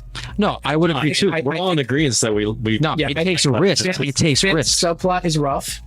I can't remember what the lady's name is. Rose. Finn and Rose's subplot as well. 30 minutes is pointless. That movie, Minutes though. There is- That does get exaggerated. there is no film, I don't think, of all Star Wars that delves more into the nature of what the Force is in a beautiful way than The Last Talk Jedi. about a payoff for Qui-Gon as well. Payoff for Qui-Gon. It's a film that dives into the emotional state of what the Force is, of Rey as a character, of Kylo Ren as a character, like their connection throughout it, their communication throughout it. It's Force Dyad is a genius idea. it's a genius concept. It's very much a fresh take. It's a fresh take. It's very fresh and especially since Ryan Johnson is not a young filmmaker, but he understands the young mindset. Yeah. And honestly, like, it is very much a hopeful film, even for just the current world itself. So many chills at the end of this movie when the kid is showing Luke Skywalker and he's playing with this thing, and then the guy comes out and grabs the broom and he looks up to the sky with his rebel sign, and it says, you know what, if this one man can stand up to the entire First Order, what can I do? And it's just a representation And listen, of it, and here's the a fans and playing with an action figure. And here's the thing, because like, I am not as fond of Force Awakens, but I'll take Force Awakens to get Last Jedi, and it's like, oh, we're gonna set up some good stuff, and then it flatlines. Well, then again, what it does with Rey being a nobody. Yes, incredible. Well, I got flatlined. They got flatlined, but do I love what they did with Luke contextually? No. This is again, I think if the events happened the way that they happened, I understand why Luke got to where he was and why he was like how he was. I don't like it. I don't like Luke being an almost antagonistic character for some of the film. Now, it's fascinating. It's interesting. Again, as a standalone film, incredible. Let me tell you why it's like that, because it's just the inherent problem of the sequel trilogy. You don't really feel if Luke was in Force Awakens and when Han died, and that's what made him completely cynical to even want to train Rey. Absolutely, you would get behind him even more. But you only get a couple of flashbacks of I felt a lot of anger in Ben, and it's like, all right. So here's my really feeling. got that though. Luke is my favorite part of Last Jedi. Interesting. I love Luke in this film. If you want to look at we're not supposed to get too much into background of films and all that type of stuff, but you want to talk about what seeds of what George Lucas actually would have wanted in a sequel trilogy, it would have been the Luke we got. The concept art and everything he has shows a Luke that is exiled. It shows a Luke that is weathered. He is meant to be like Marlon Brando's character from Apocalypse Now, where he is this. It's a genius idea to take, the most hopeful person in the galaxy. He wasn't being not hopeful though by looking into Ben's mind and seeing the death of Leia, seeing the death of Han, and people say, oh, but Luke would never have attacked his. Luke almost killed Vader in Return of the Jedi. And he didn't kill Ben. He saw this. It was, yes, a misunderstanding, but Luke was a legend. Luke was this great big thing. And he's not, in terms of like where his placement is in the story, but he's definitely not antagonistic. Luke actually has an arc in this film. He's cynical. Yeah. But he has an arc that he has to go through, that he has to actually learn from Yoda what the Force really is about, what the Jedi really are about.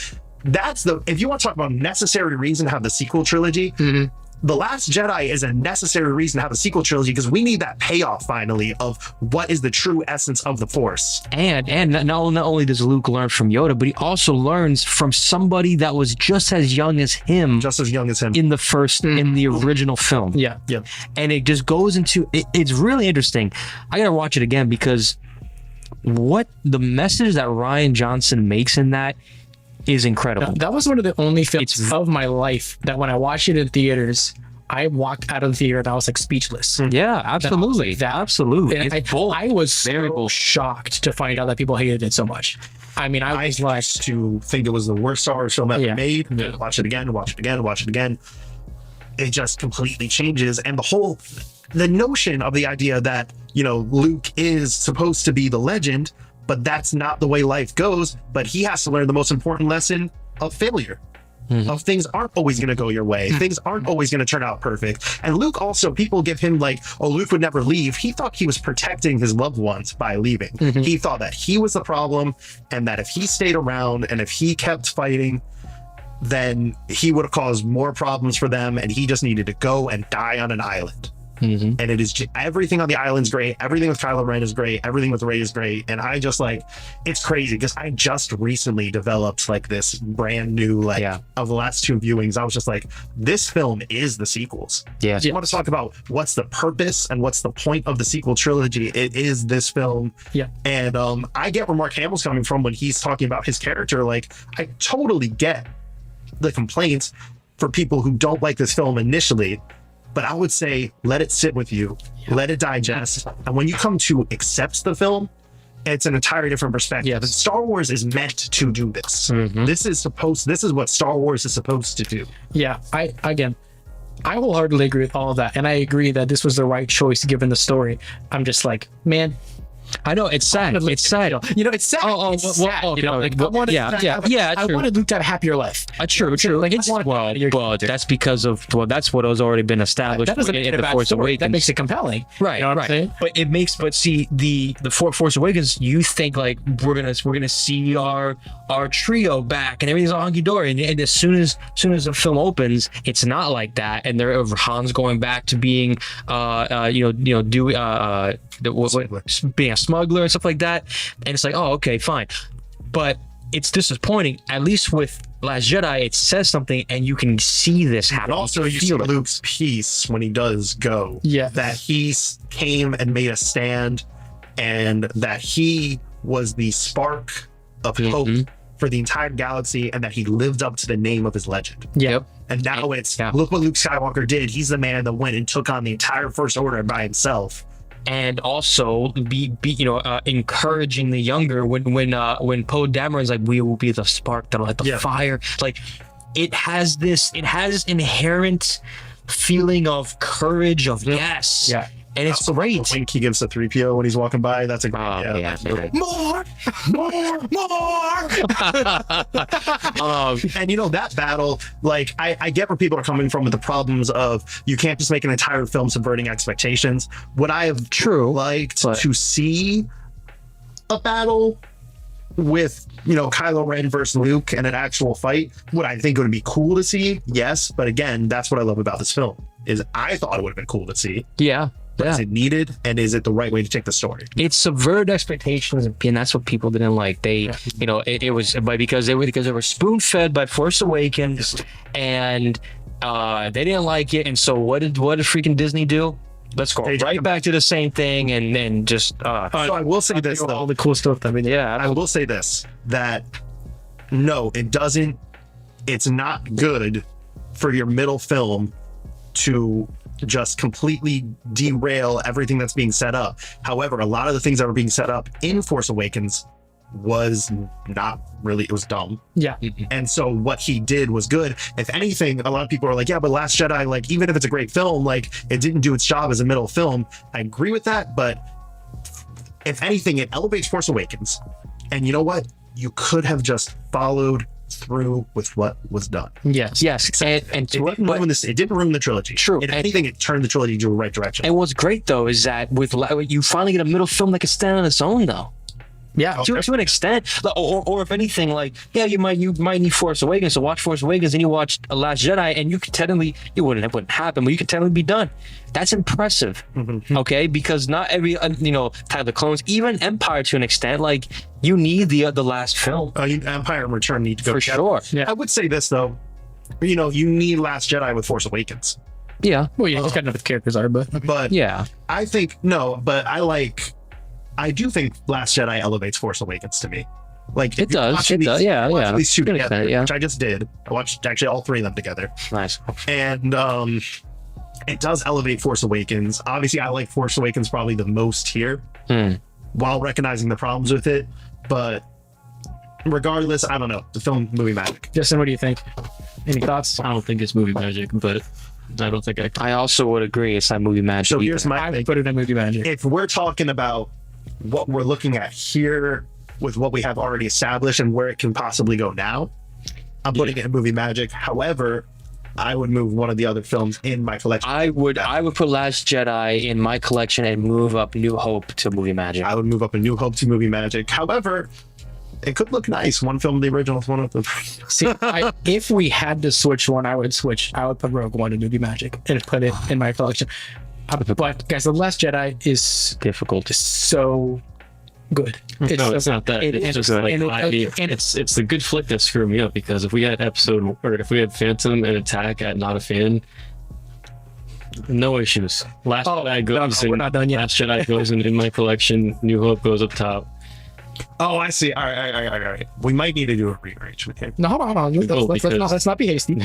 Let's finish the list and then we'll see if it is. There ain't no way I'm letting one of those films be in the bottom tier. Because Yeah, no, that's fair. no, you're right. the thing about The Last Jedi, why I would put it above Rogue One, is because it does so much more for the lore of the Force and of the Jedi. And paying off something from episode 1 that Yes. we never would have gotten otherwise without the sequel trilogy. True, but it is not the original trilogy, nor is it Revenge of the Sith. I'm up there with that as well. I would personally put it behind A New Hope and Return of the Jedi.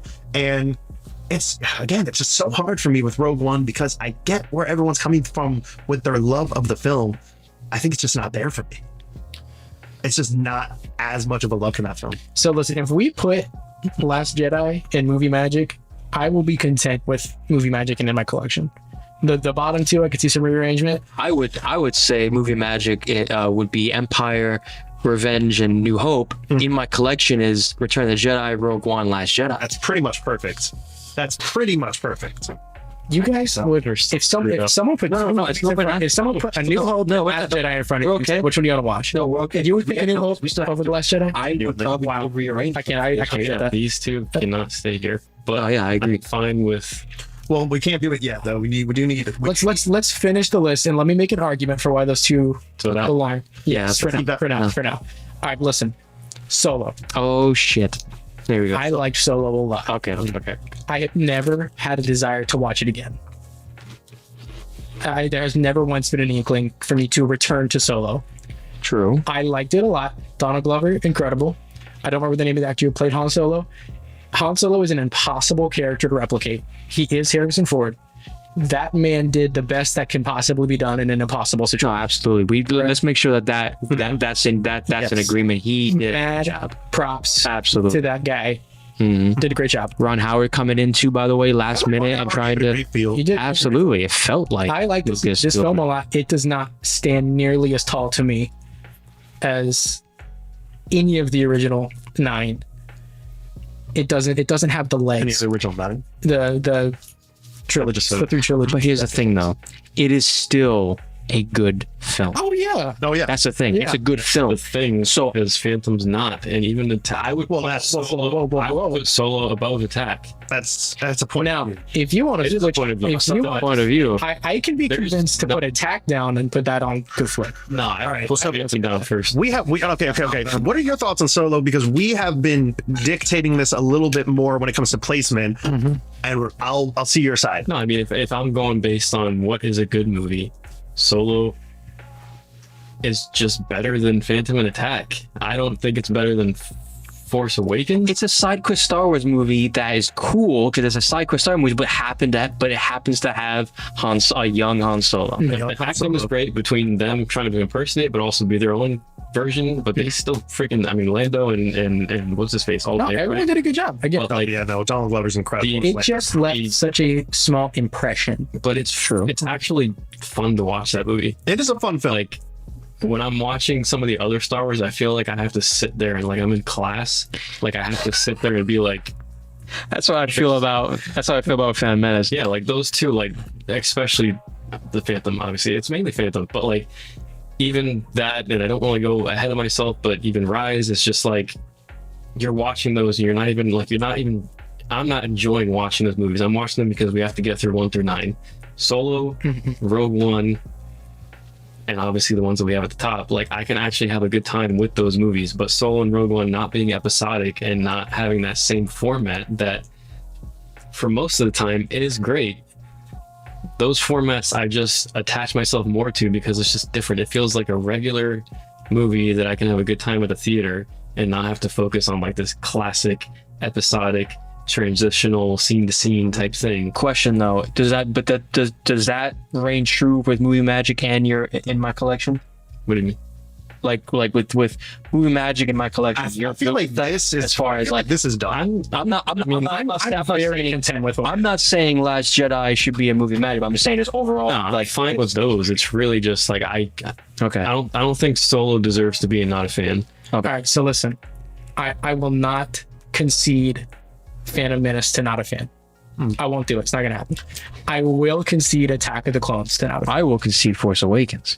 I would also concede Force Awakens. Oh, really? I'll concede either one of those two before I concede Phantom Menace. I would concede Phantom, then Force, then Attack last. What do you think is better, Force Awakens or Phantom Menace? Force Awakens is way more enjoyable. It is way more. Crazy. But You guys are crazy. it is far more enjoyable because at least it's quick, it's fast paced. Yes, does it have a New Hope vibes for sure? But at least they're taking it and it makes it fast paced. So you and also Han Solo is great. You have fun with it. You have fun. There's characters that actually have emotion, stuff like that. It is overall fun for sure. I would keep that there. They're actually It's hard, So man. it's actually weird.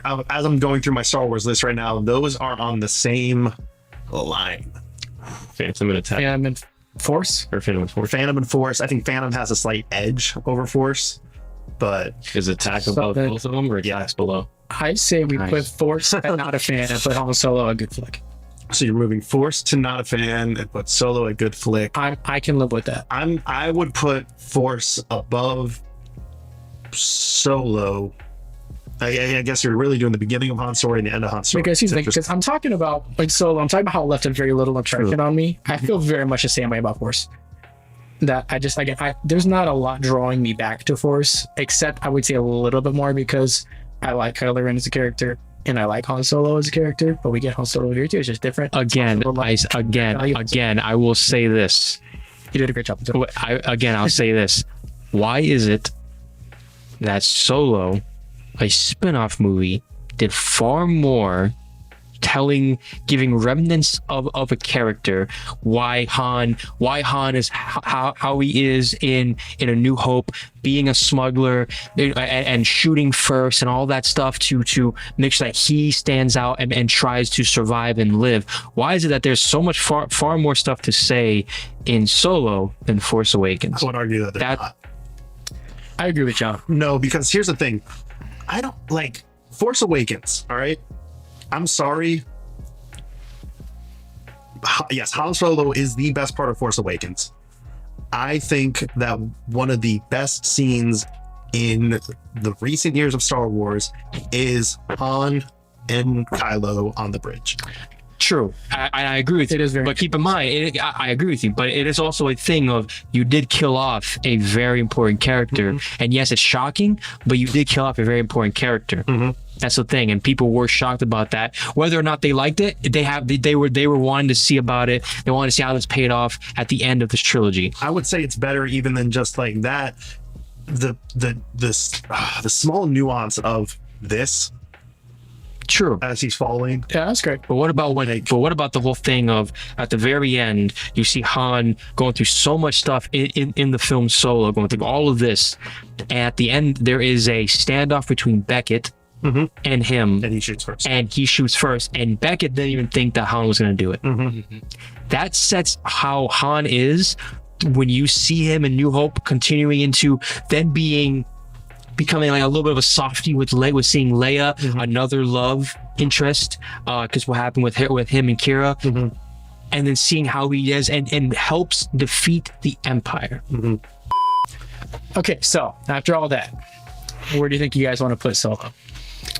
I really do feel like Solo should go in good flick and take out Force Awakens. I am very okay with that. Justin, what do you think? I would rather take out Phantom, but if that's what it has to be, then. Let's kill Sam. But Sam, you don't even want that though, right? See, I would rather Attack of the Clones go down there than Force. Out of those three, Oh, I would probably the two that I'd be most okay with being in not a fan out of those would have to be Solo or Force Awakens out of all the ones that we're talking about. So I can go with Force Awakens. okay. Okay. Whew. All right. It just sucks because I would rather have Solo and Force Awakens at Good Flick and the other two down below, but it seems like no one wants to do Well, I'll come to a consensus. because the thing is, Okay. it's going to end up being like Force Awakens and the film that shall not be named are going to be on the exact same level. Actually, I'm okay with that. I am also. As a let me tell you why. I'm Honestly, I'm there's okay with only one film, in my opinion, that should match Rise as being on the bottom, and it's in Good Flick right now. Phantom. And you really don't like Attack of the Clones. No. And at least the tag looks visually good. yeah. I think Phantom Menace is one of the best things Star Wars movies. I think Phantom Menace looks better than Attack. But Camino, bro. That shit's amazing. Like But the rain, I mean, the just- blue, like I know that. What That's you said in the intrigue of that spot. I know it looks great. But Like- like you said with in the 90s one when you're talking about, I mean, just the fact that it was shot on film, the fact that it has a way more warmer look, the fact that there were actual sets. It's a lot. It is, yeah. But I'm okay with having Force Awakens and the film that we're can we just go ahead and say it? I mean, no, Well, Rise of everyone knows what Skywalker. it is. Yeah. It's Rise, yeah, exactly. Rise of Skywalker. I'm okay with Rise of Skywalker and Force Awakens So, being together because both of these are from J.J. Abrams, who I love, but he and Kathleen Kennedy, and this is the reason. So let's Disrespecting Lawrence Kasdan. let's talk about Rise of Skywalker. Let's talk about Sorry, Skywalker, but and then we'll look at the whole list. Okay. So let me tell you the two things I like about Rise of Skywalker.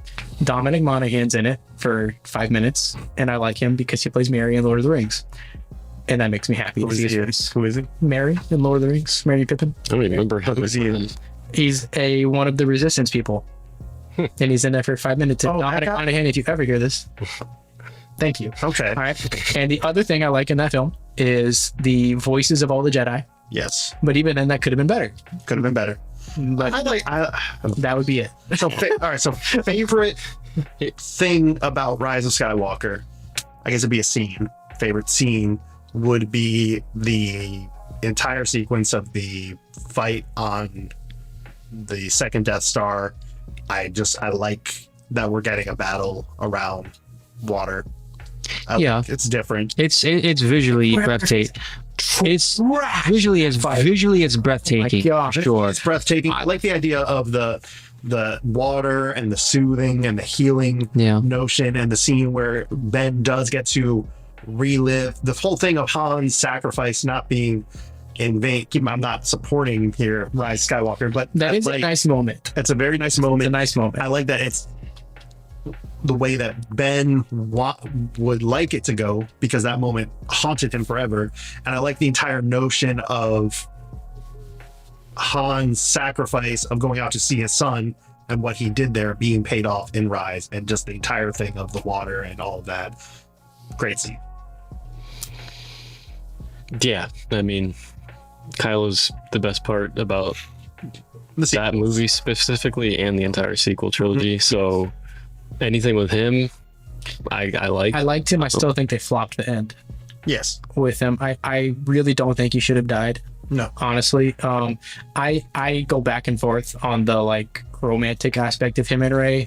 I get it as a dyad. I think that if they had built off of it more appropriately after The Last Jedi, I would have felt a little better about it. I just don't care about it.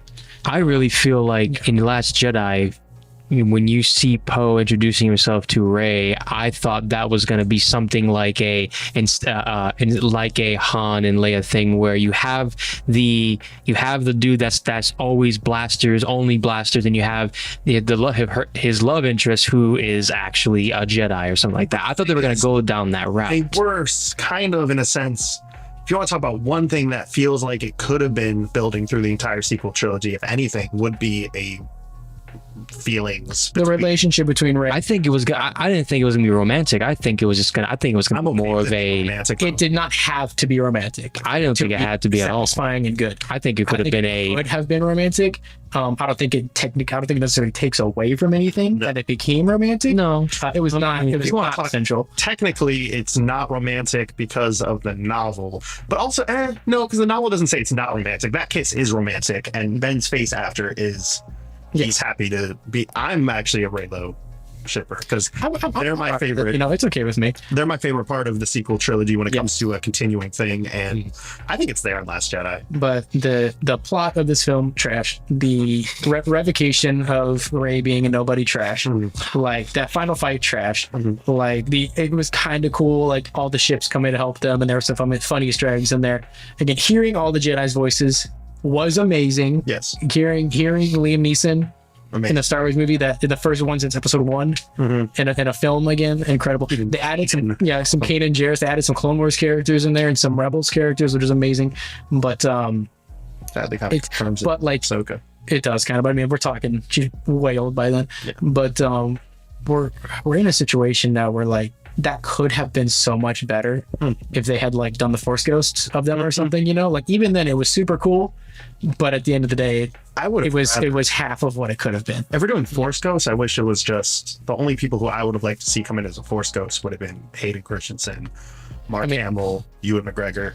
Even if they had done that, it still would have been better. It would have been great to have all of them. I think that would have been a Guys, point. Guys, Work with all of them though. I hate this movie. It's bad. Where does it go? It's Not a fan. Not a fan. yeah. It's not. bad. Let me tell you, I'm a huge Star Wars fan like you guys. I've only seen this once because I refuse to watch it again. I've seen. I have never hated. I've never hated. Desire to go back. I've never hated a movie so much. I remember when we got out of the theater, and I already had a manuscript ready to go of things that I hated. So don't I like think this movie. that I actually think the worst part of the film, even going beyond story, is pacing. I think the absolute worst part of the film is that it doesn't breathe. Except for that one scene with Adam Driver. That is the breath of the film. Yeah, I'd say overall, I think my worst thing about the film is that they lacked any sort of semblance of creativity. Like they not only copied their own selves from Star Wars, they just copied themselves from anything. It's like whoever, I mean, obviously J.J. Abrams was the director, but it's not like he's the only person who had to say. There was a ton of people. Duel of Fates would have been much better to a film. Yes. Oh yeah. Like, yeah. Can we talk about one thing with it though? And that is, does it undermine Anakin as a chosen one? Yes. No, because the Sith, even if you don't want to call them the Sith, regardless, right off the bat, Force Awakens, regardless, right, and even in Legends and anything, dark side users always came back. So I don't think, I will say, I'll give it this. I don't think it undermines, and I like the line of bring balance to the Force as I once did. Yeah, it's not, first of all, it's not a forever destruction of evil. Right. And it's not the Force can't once again become out of balance. Yes. Just because I returned it to balance. Right. I think it does something that I don't like to Anakin's story. You know, it makes it maybe feel less poignant. Like, oh, we went through all of this for 30 years of balance. Whoop-de-doo. Like, not even a generation aged out before things got thrown into chaos again. You know, that minimizes it a little bit. That's why the whole thing with Rey, the state of Rey and Kylo at the very end of Last Jedi is, you know, he killed Snoke, who could have been like who was supposed to kind of be like this Palpatine, whatever, so on and so forth. But like he was dead quickly. So now it's like the dark side is more of a thing of influencing the young people and choosing a side and maybe seeing what that would have been done in episode 9, as opposed to let's bring back the biggest baddie of them all because we need to make sure that Kylo gets a redemption arc and all this bullshit. It's a horrible decision. I do like some of the visuals of relating it to the Dark Empire series of the Palpatine not being able to move and that whole thing. I don't think it's the way you close out your trilogy though. Now, look, I'm not going to sit here and tell you that there was no potential Yes. in this sequel trilogy. Oh, it's just The sequel trilogy is dripping with potential. Oh, yeah. That's what makes it so utterly frustrating. It's a very and it executed on almost nothing. that is the perfect way to sum up the sequel trilogy. Is frustrating. Yeah. Very frustrating because there are elements that are great, but overall it flatlines, and that's now it might from looking at it from an objective standpoint, does it do what a trilogy should do? Absolutely. Just not my Star Wars. Like, no, absolutely not. I do not. I don't know. I don't know. I think this is an objectively bad movie trilogy. They're way too disconnected, and they're the individual films are way too disconnected, and that's the fault of the writers and the people who constructed it. Who went into it without a full story. Like, how are you going to start a trilogy and not know how you're going to end it? At least with Lucas, he didn't have it all completely mapped out as far as 3 scripts for the prequels, but he knew where the story needed to go. He knew what needed to happen. All right, so we got a list here, fellas. Okay. What does anything on this list seem absolutely like you can't live with it? Is there anything here that is so offensive? Not a. Put my feet up on the top. Actually, yeah. I still really think Phantom. I think Phantom needs to be down, and I think either A New Hope or Return needs to be up and swap with Last Jedi. I really feel like the only one that I would rearrange is putting Last Jedi in my collection and putting A New Hope up there, and I'm good with everything. What about you, Sam? What do you think? Yes, Last Jedi is amazing. No, I understand. Not A New Hope. I understand you. Yeah, 100%. So I can get where you're coming from with putting Phantom Menace below and putting Force Awakens above. I can respect that. I'm definitely with you with it would. I like the way this looks up top, where I like the balance of having one film and the boldness of having one film of each trilogy. I'm with you. Obviously, I'm with you with A New Hope being superior to Last Jedi. And I would put A New Hope in movie magic and move Last Jedi down 2 in my collection. And I could even make the change I don't want to make the change, but I could succeed and make the change for Phantom Menace and Force Awakens, because I don't hate Force Awakens like that. Testament to Revenge of the Sith, though. I mean, that's incredible. Oh yeah, not even a question. That's incredible. All right, listen. Here's what I'll say. In concession of leaving Phantom Menace where it belongs, or I think it belongs in my collection, but for leaving it in Good Flick, let's switch A New Hope and Last Jedi. Now Let's call that. Let's call that good. I'd actually almost be happier with the other change. What? Come on. No, I want Force. I like. I'm personally pretty happy with this list. I'm pretty happy with There's nothing in here that is incredibly offensive to me. I think okay. Maybe switching A New Hope and Last Jedi. That's the only switch that I'm like, I still don't like it. I still think Last Jedi belongs above A New Hope, but he's the one that hasn't really voiced that opinion. Yeah, he's been focused on Phantom Menace, but be honest with me, like, because you're also the opinion of you also agree with our opinion with The Last Jedi as well. Yeah, and then you also have come around to A New Hope too. Do you feel that would you be okay with Last Jedi staying there and keeping New Hope in my collection?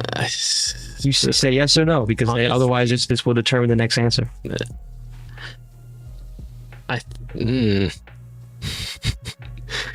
I do have Last Jedi above Return of the Jedi, but I think I also have A New Hope over Last Jedi, so I'd probably go with A New Hope instead. All right, I would say switch A New Hope and Last Jedi. I did not expect him to say that, but the whole rule of this thing was we all have to be in agreement. We all have to agree. That's what I'm saying. I won't budge on Phantom Menace. I will budge on this. That's the hard part, because I don't agree with the Phantom, but then no one's going to be in agreement with everything.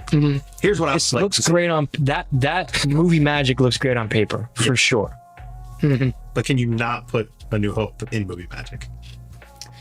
Yeah, that's what I'm saying. Like, again, I don't necessarily agree with it, but I'll concede it. You know, I can understand this. I like the aesthetic more of what we have. Yeah. Middle.